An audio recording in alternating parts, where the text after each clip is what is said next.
Welcome to our coverage of the markets today, the 30th of October 2020.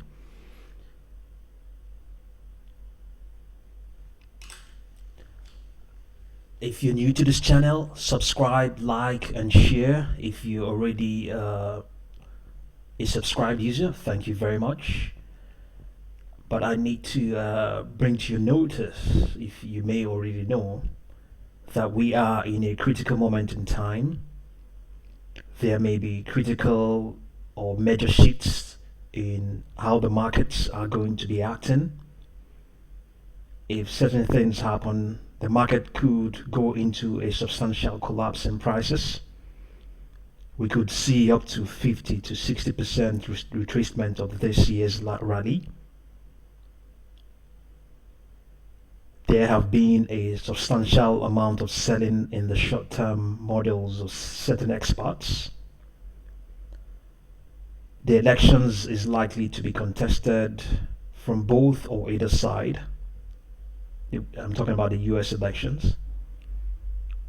We could see mass chaos, and the markets don't like that. And the technicals of these experts suggests that is what we may see. So we are also going to cover some of the big name issues in the markets today. So we will begin with Twitter. And as we are seeing at the moment, Twitter is down 17.7%. And the news here is that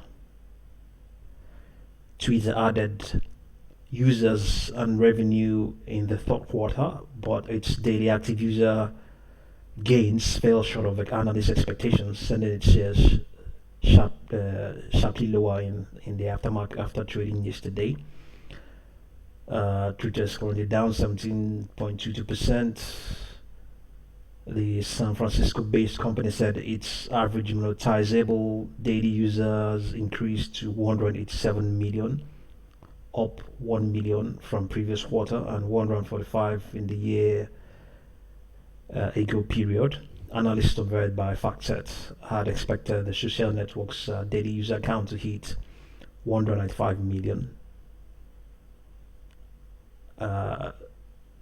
I'm pleased with the MDAU grew 29% year over year to 187 million, driven by global conversation around the current events and product improvements, said Jack Dorsey.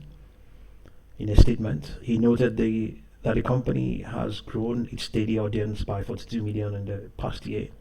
Other social networks such as Pinterest, Snap recently reported results and attributed their gains to the boycotts of Facebook over the summer, sparking optimism around the industry. And the chief financial officer, Ned Siegel, said in a conference call it was hard to unpack and instead cited Twitter's own decisions on product improvements for its uptick.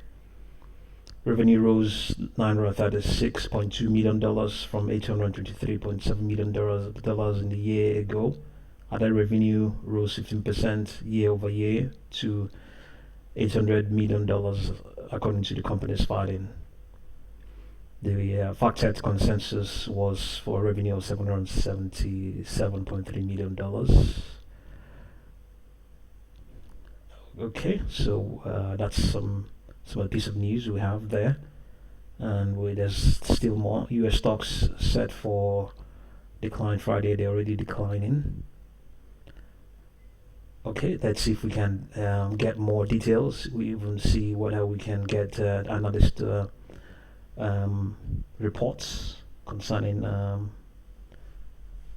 Twitter. So we'll fetch our regular ideas 2 on Charles Schwab to see if we can digest some of that.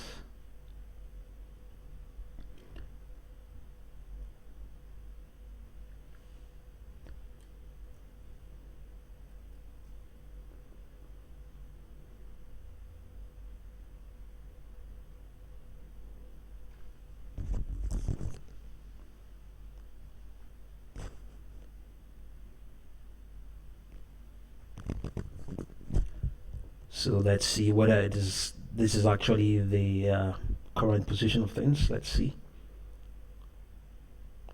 Okay, yes, it is. It's now down. It has dropped an additional 1% or thereabout, down 18.41%. Okay, we already know about that report.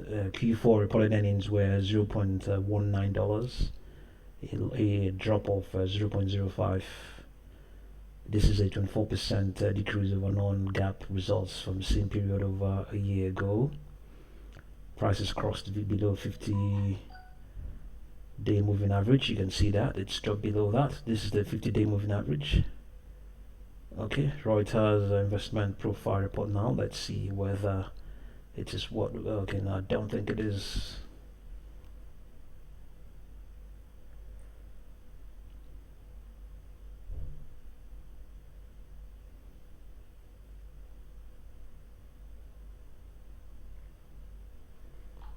It's not what we are looking for. We thought it's a different report. Okay, so nothing out yet. So you can see it's a large cap of 41.5 billion. 790 million shares are on float, and 70% are held by institutions. And percentage of shares outstanding, or rather the shares sold short, is 4%. It will take about 2 days and some hours to cover all of them. The 10-day average volume is 21.4 million shares, and there's some more news here, but we don't know exactly what it is. Let's find out.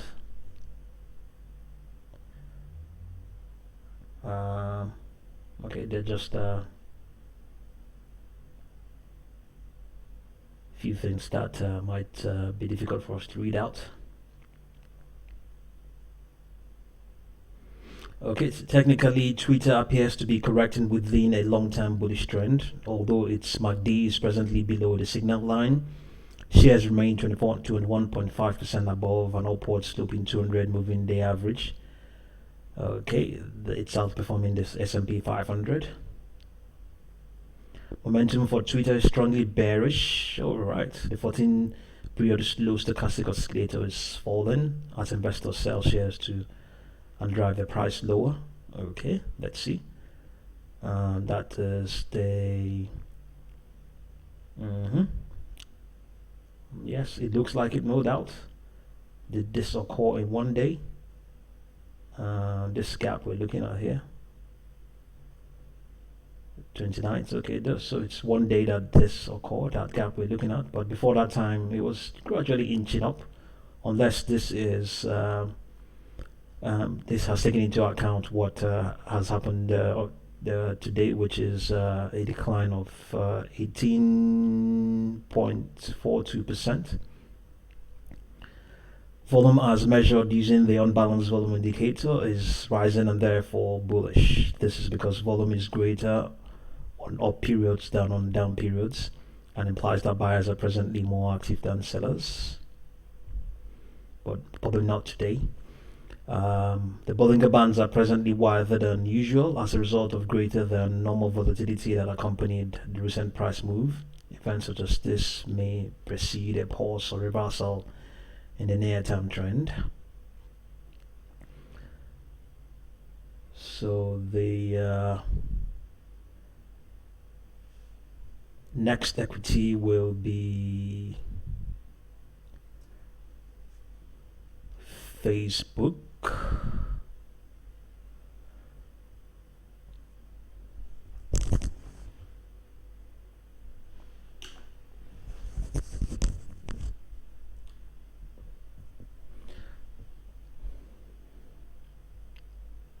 Okay.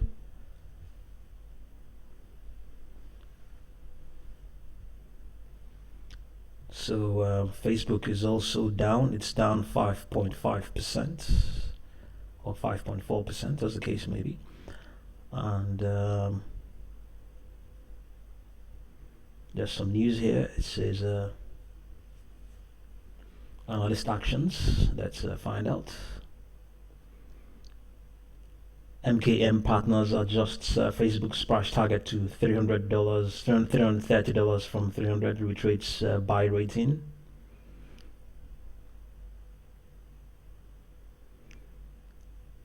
Analyst actions. Truist adjusts price target to $310 from 285, reiterates buy rating. Barclays adjusts price target to 325 from 285, reiterates overweight rating. Mizuho adjusts Facebook's price target to $350 from 330, reiterates buy rating. Okay, let's see if we can get some more in-depth details concerning Facebook. Yeah.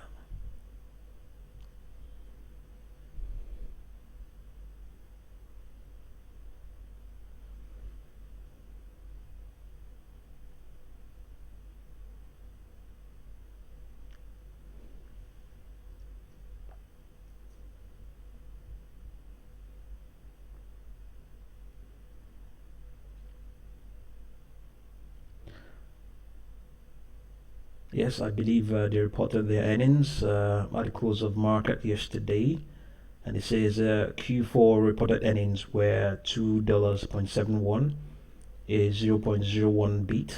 This is a 5.86% increase over non-GAAP results from the same period a year ago, and the price crossed below the 50-day moving average, just as it was with that of Twitter. Okay, let's see what this is not what we're looking for. It's not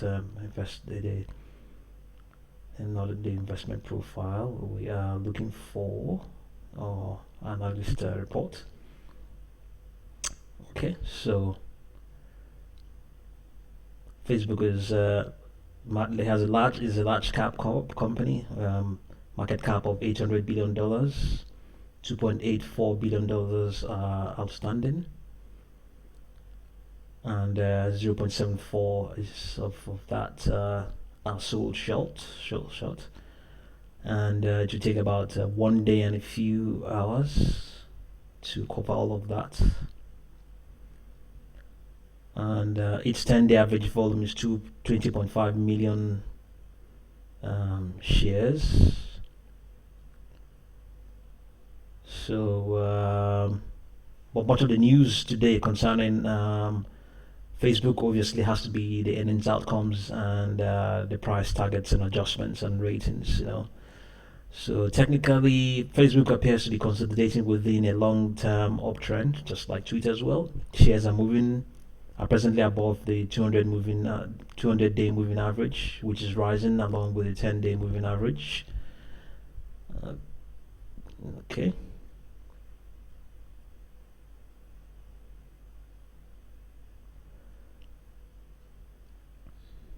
However, the average directional index is below 20, indicating that shares have exhibited a sideways movement recently, and it's outperforming the S&P 500. So has it exhibited sideways? Yes, it has. It looks like yes, it hasn't. This is not an upward movement. It's very much sideways.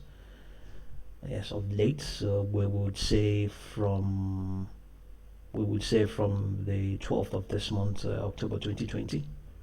Yes, it has been very much sideways. Momentum for Facebook is strongly bearish. The 14-period slow stochastic oscillator is falling as investors sell their shares and drive the price lower. Volume on as measured using the unbalanced volume indicator shows that longer term accumulation has given way to near term selling pressure.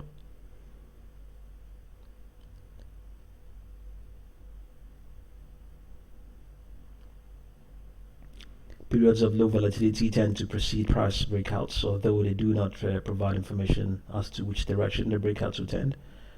Trend and momentum indicators can be helpful to measure future trends. So this is not as it really pertains to Facebook, just a broad take on it. Okay, so we'll just quickly move on to the next equity. So that will be Apple. So Apple is down.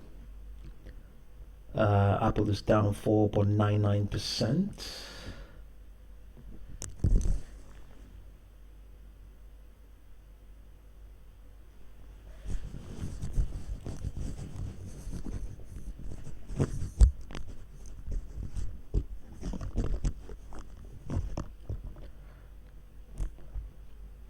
So you can see the gap there. This must have occurred in the pre-market, hence that gap. And let's see whether we can pick out the news out here. Okay, there's some news here. Let's see. I believe they also announced their earnings outcomes as well. Okay, so Morgan Stanley confident of Apple's fiscal 2021 performance following strong fiscal Q4 results.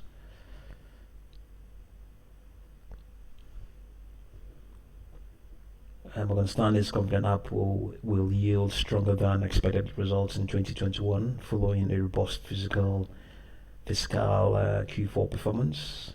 And in quotes, our confidence in Apple's ability to retain existing users, attract new users, and accelerate growth and profitability has never been higher. Morgan Stanley analyst said in a note to clients. Apple is expected to enter fiscal 2021 with strongest product and services portfolio in years, backed by growing proliferation of 5G technology, the work from home setup, and the rising adoption of monetization of digital services, the bank said. Morgan Stanley also forecasts revenue growth to continue in 2021. The company's fiscal Q4 growth of 25% year over year beat the bank's forecast of 21% growth. Its fiscal Q4 service revenue of $14.6 billion was higher than the bank's forecast of $14.5 billion. Given extended replacement cycles and aggressive worldwide promotions from carriers, the bank called its iPhone revenue growth forecast of 24% for fiscal 2021 a conservative estimate, and expects iPhone revenue expansion to be higher next year. And in quote again, would be buyers on any weakness post earnings and continue to view iPhone 12 lead times and builds as the most important metrics to track over the next few months, the bank said. Morgan Stanley maintained its overweight rating for Apple and has a price target of $136 on the stock. And also remember that Apple was also split into, I think it was a five-way split or four-way splits again. Okay, let's refresh before we see if we can digest some more details. It's okay, it's down 5.82%. Of course, there's a sell-off in the market broadly. So the winds are stronger than the winds. The wind in the market currently blowing in the market is stronger than all their outcomes and their prospects. So this is what's going on.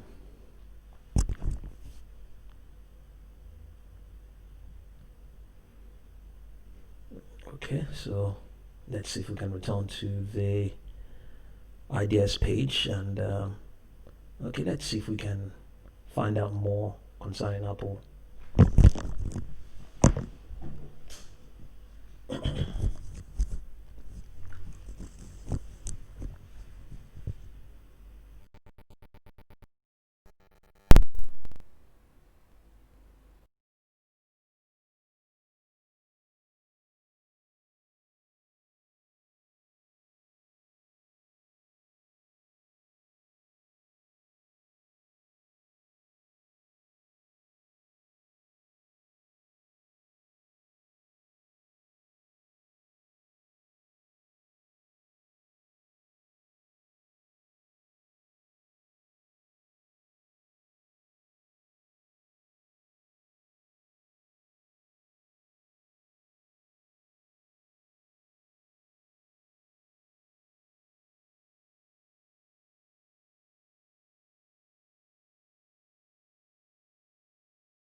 Yeah, sorry for that break, if you don't mind. And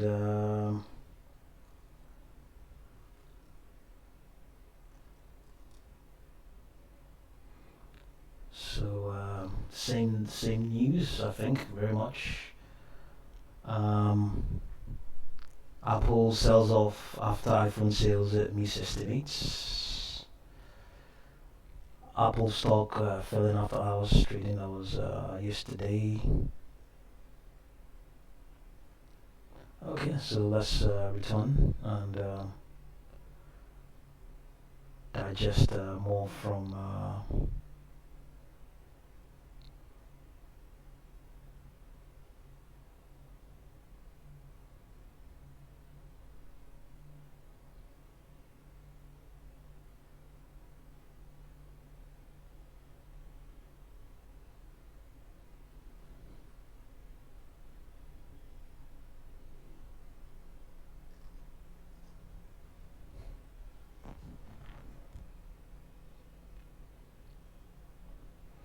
Because Apple is down 5.5%. Let's refresh this. So it says here the Q1 reported earnings were $0.73, a 0.64 miss. This is a 41.5% decrease over non-GAAP results for the same period. Okay, let's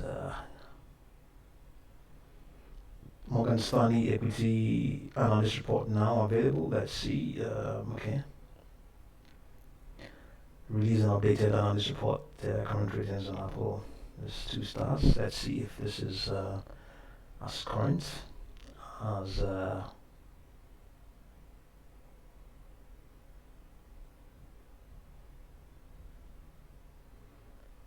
Okay, let's see. But it took note of the earnings outcomes. This was out yesterday before. Well, we don't know whether it was. It took into effect. It took into account the current report as of. Okay. And it says here, bulls say between greater smartphone penetration in emerging markets and repeat sales to current customers, Apple has plenty of opportunity to reap the rewards of its iPhone business. Apple's iPhone and iOS operating system have consistently been rated at the head of the pack in terms of customer loyalty, engagement, and security, which bodes well for long-term customer retention. We think Apple is still innovating with the introductions of Apple Pay, Apple Watch, Apple TV, and AirPods. Each of these could drive incremental revenue, but more crucially help to retain iPhone users over time. And then the bears say Apple's decision to maintain a premium pricing strategy may help fend off gross margin compression, but could still limit unit sales growth as devices may be unaffordable for many customers. If Apple were to ever launch a buggy software update or subpar services, it could diminish the firm's reputation for building products that just work. Apple is believed to be behind firms like Google and Amazon and artificial intelligence or AI development, notably Siri voice recognition, which could be problematic as tech firms look to integrate AI in order to deliver premium services to customers. So, if we can again, we will include this note in the description box below. Okay, so let's move on to the next equity. That will be Amazon. Amazon is the next equity.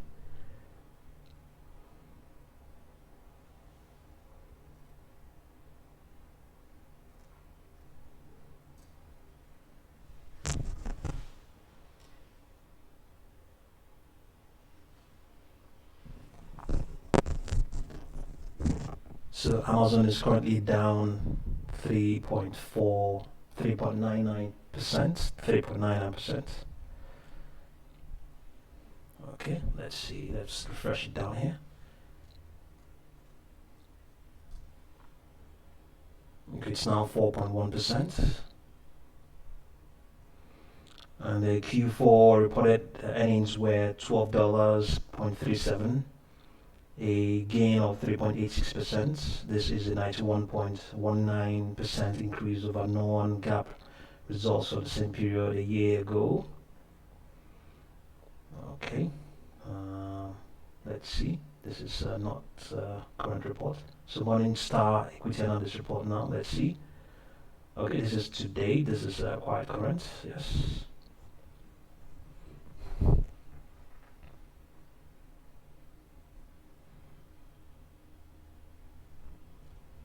Okay, it says the bulls say Amazon dominates North America's online retail category with estimated gross merchandise volume of $2.75 billion in the region during 2019, with more than half of the world's internet users coming from developing markets. Amazon has significant international growth opportunities from its marketplaces, cloud services, advertising, and devices. Amazon's device portfolio includes Kindle, Fire TV, Dash, Echo, and other Alexa-enabled products, and intriguing customer acquisition / retention tools that also promote Prime member engagement and AWS capabilities. And BS says Amazon's future margin expansion trajectory will likely be uneven given its global logistic needs, content investments, increased competition, and physical store / healthcare initiatives. International expansion brings challenges such as local e-commerce regulation, incremental fulfillment, infrastructure, investment requirements, and incumbent local market rivals. AWS faces competition from well-capitalized peers like Microsoft Azure and Google, possibly resulting in more aggressive price competition and longer-term margin expansion pressure. Okay, I wish we can include this report as well, but we'll try and do our best. Okay, so we've already read out the earnings outcomes. So I believe this will say that it has crossed, not today, it has crossed, okay, today I believe it has crossed below the 50-day moving average. It didn't pick that out. And it has a market cap of 1.6 trillion, a large cap, very large cap. Shares outstanding is 500.89 million shares. Okay, and the 10-day average volume is 5.085 million shares for 10 days. And the short interest is 0.5%. It should take about half a day to cover all of that short interest based on its average volume, the daily average volume. And then technically, Amazon appears to be consolidating within a long-term uptrend. Consolidating within, yes, it is consolidating within a long-term uptrend. Well, I guess from here, from the 13th of October, it has been, yeah, you can say consolidating because it's not bullish, not moving up. The short-term and the intermediate trend lines, they're all rolling over. This 10-day, this 10-day has rolled over, and the 20-day is also trying to do so as well. And the 50 days, this one as well, it's also trying to do so as well. Okay. So the average directional index or ADX is below 20, indicating that shares have traded sideways recently. Yes. However, the 200-day is still sloping bullishly upwards. Can we see that? Yes, it is sloping bullishly upwards. Comparative relative strength analysis shows that this issue is outperforming the S&P 500.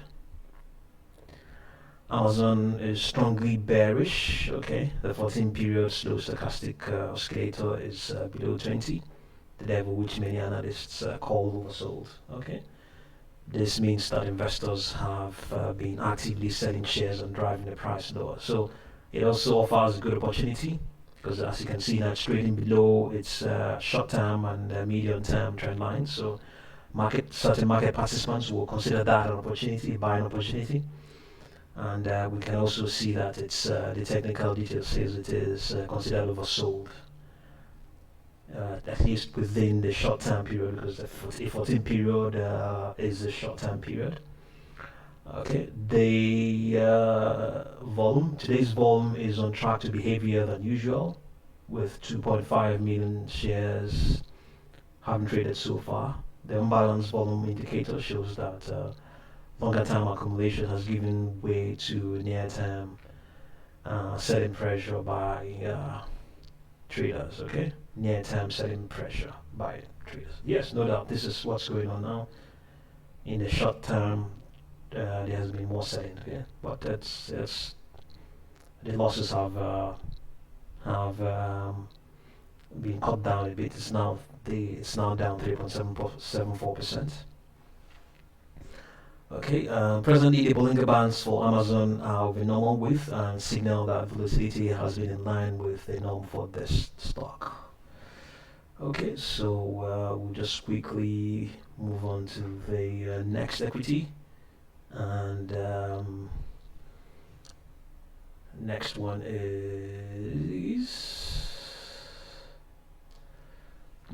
is Google.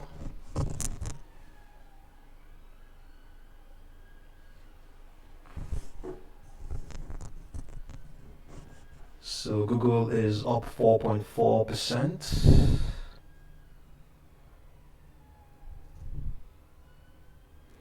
4.2% down there in the quote bar.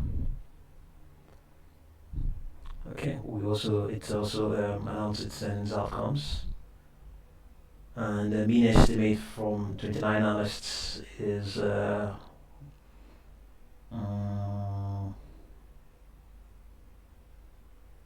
okay, so these are not reported figures. Okay, let's see.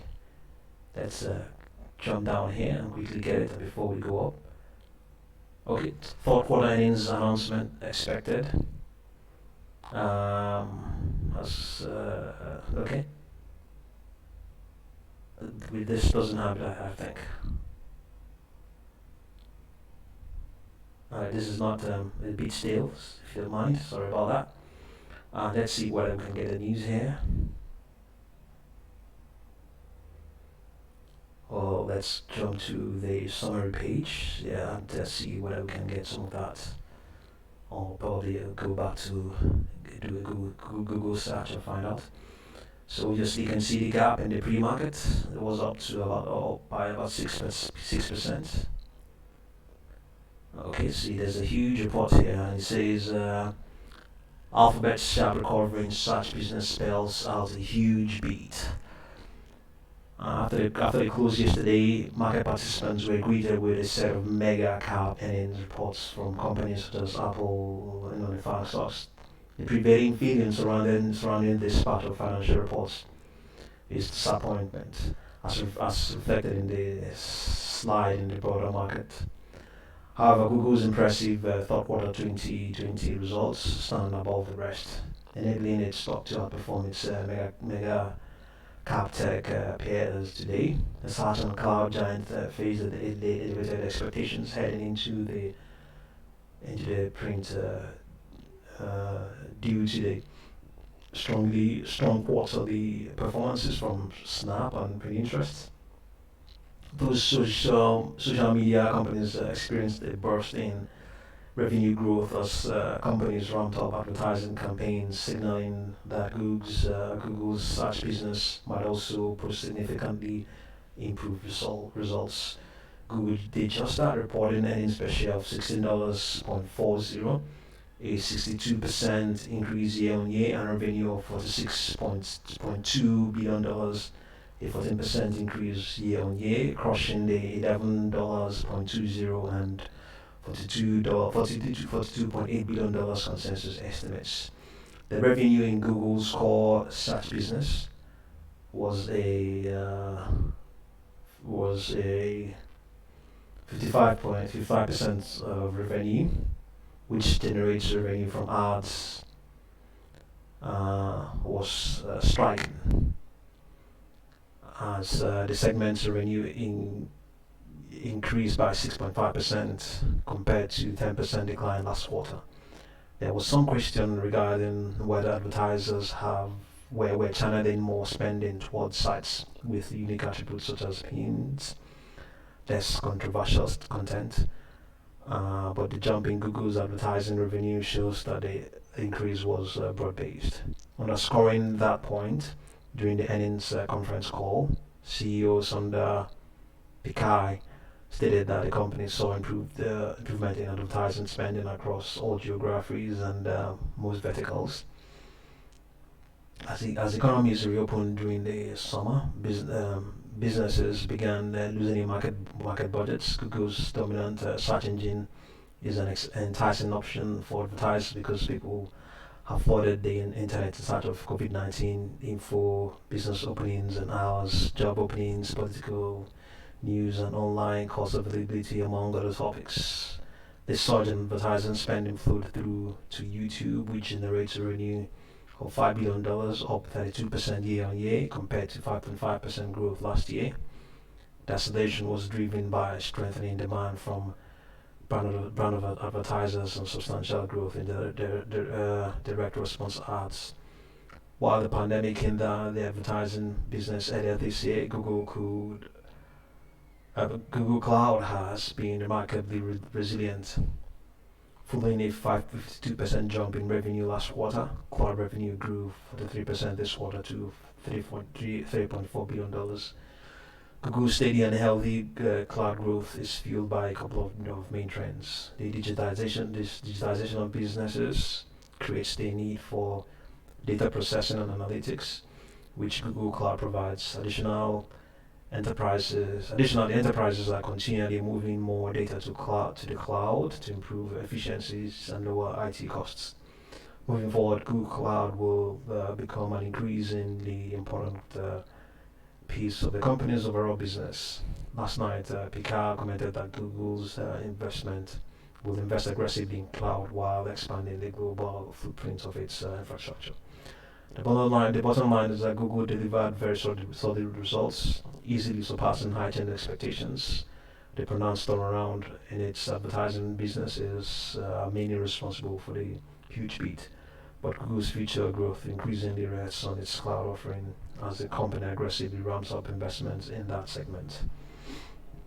Okay, so more actions. Oppenheimer adjusts Alphabet's price target to $1,800 from $1,685, maintains outperform rating. Credit Suisse adjusts price target to $1,950 from $1,850, keeps outperform rating. And JP Morgan price target to $1,870 from $1,770, retrades overweight rating. Okay, so let's digest the more technicals.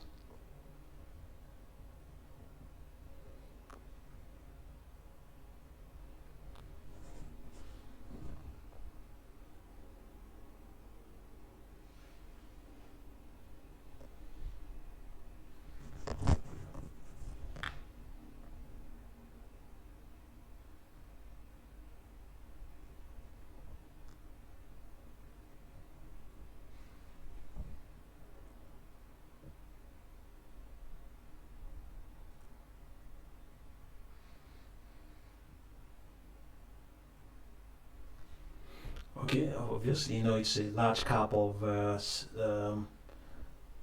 $522 billion. Okay, note also that there is a Google and there's a GOOG. So let's see. I think this is Google, the Alphabet Inc. There's another. Let's see whether we can see if the market cap is the same.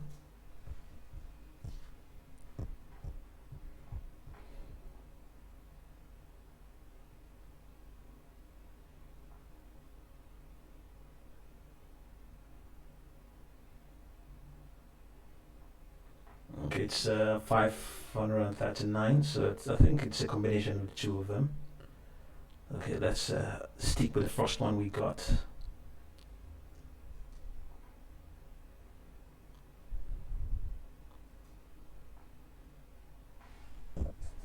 So by the time you combine the two of them, you have a market cap of about $1 trillion.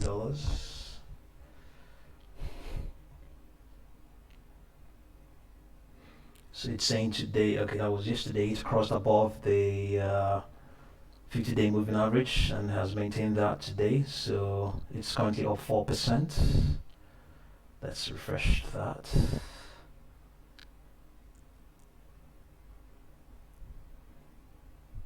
So it has 680 million shares outstanding. To take about 0.71% of that are sold short. So to take 1 day and subtraction for all of those shots to be covered, the average volume is about 1.7 million shares, and technically it says Google appears to be consolidating within a longer term uptrend, which is the similar story with the rest of them. But anyway, of late, maybe hasn't really taken account of the. Yeah, well, this is it's okay. It hasn't really taken account of that. Well, or rather, it might say since this might just be an equivalent of this, so you may just might as well. This uptick we have here 2 days of rally so far, and this may just be an equivalent of this decline from the 23rd of this month.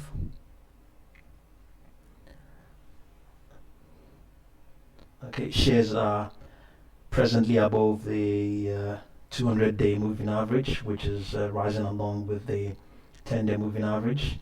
However, the average directional index is below 20, indicating that shares have exhibited sideways movement. Okay, and it's outperforming the S&P 500 based on the relative strength analysis. Momentum for Google is as measured by the 14-period slow stochastic oscillator is waning. Okay, this means that investors are less aggressive in their recent purchases and may even be taking profits in positions, but at lower prices. So the 14 period will be back up till the 16th, but it may be 16th will be, you have to add 2 more days. So you're talking about 4 more days, since you have 2 weeks in 3 days in 3 days in 2 weeks. So we'll be looking at 12th of October. Let's see, 12th of October. Let's see, 12th of October. Yes. So from here, this is what from here up till today, or probably 11th. From the, let's see, from the 9th, yes, from the 9th up till today, this is what the analysis considered. So it is saying data is waning. Okay, it's waning. Okay, that means that investors are less aggressive in their recent purchases and may even be taking profits in positions bought at lower prices. Okay, so today's volume is on track to be heavier than usual, with 1.5 million shares having traded so far. The unbalanced volume indicator is bullish. The slope of this indicator is positive and suggests that buyers are presently more active than sellers. The Bollinger Bands are presently wider than usual as a result of greater than normal volatility that accompanied the recent price move. Events such as this may precede a pulse reversal in the near-term trend. Okay, so before we finish, we'll just quickly add another equity. Let's see, it's Equilibrium Inc.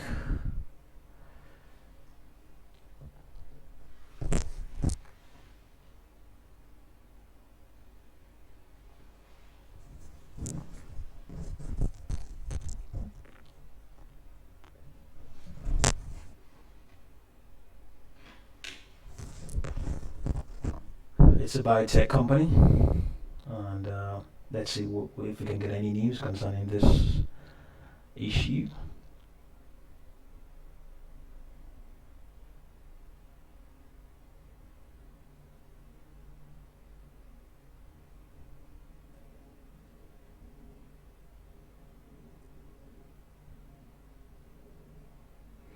Okay, it saws on US FDA not to start COVID-19 drug late stage trials. Okay, it's up 5%. So,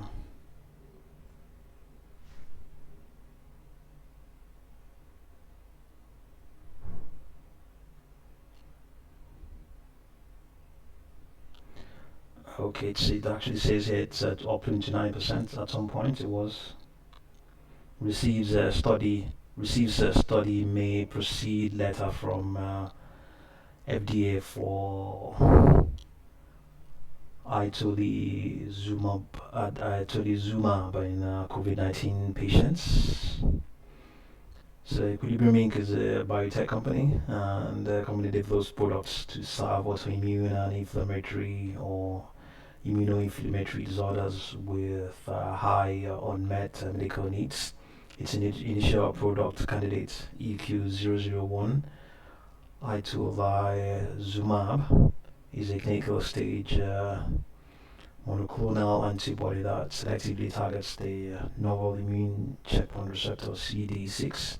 CD6 plays a central role in the modulation of effector T cells or TEF cells. Okay, so let's see what we can digest. Let's before we.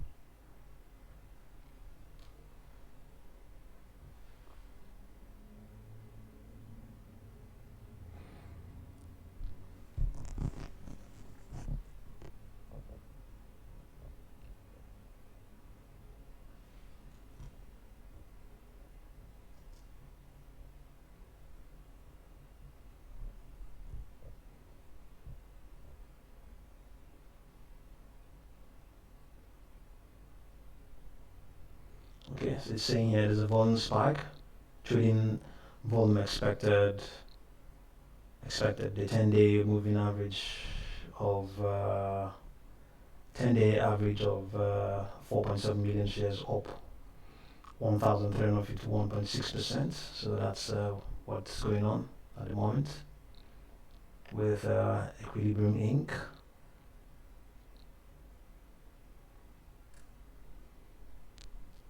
Market cap of 145.6 million shares. Sorry, market cap of $145 million. 24.2 million shares were floated, and 70% are held by institutions. 1.3% or 1.4% are sold short. It should take about nearly 2 days to cover all of that.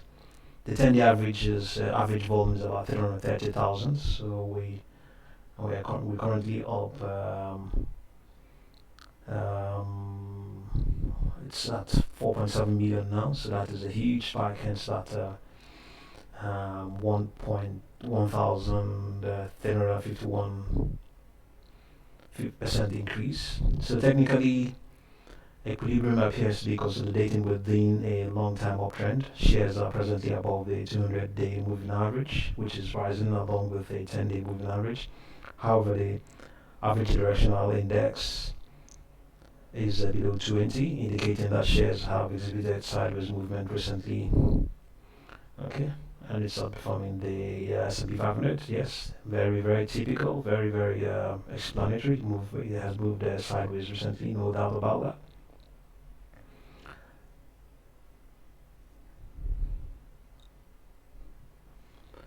The momentum for Equilibrium is strongly bullish. Okay, the 14-period slow stochastic oscillator is rising as investors pay higher prices for shares. Okay, unless this is probably because of what happened today.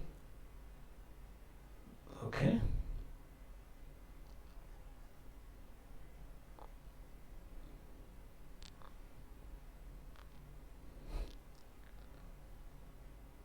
So the 14 period will be up to the 9th of April.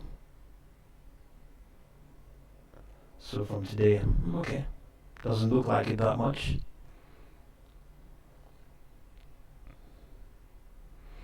Okay, today's volume is on track to be heavier than usual with 14 million shares having traded so far. So that the figure we had over there was even old or stale. Having traded so far, the unbalanced volume indicator is bullish. The slope of the indicator is positive. The slope of the indicator, and they suggest that buyers are presently more active than sellers. Yeah.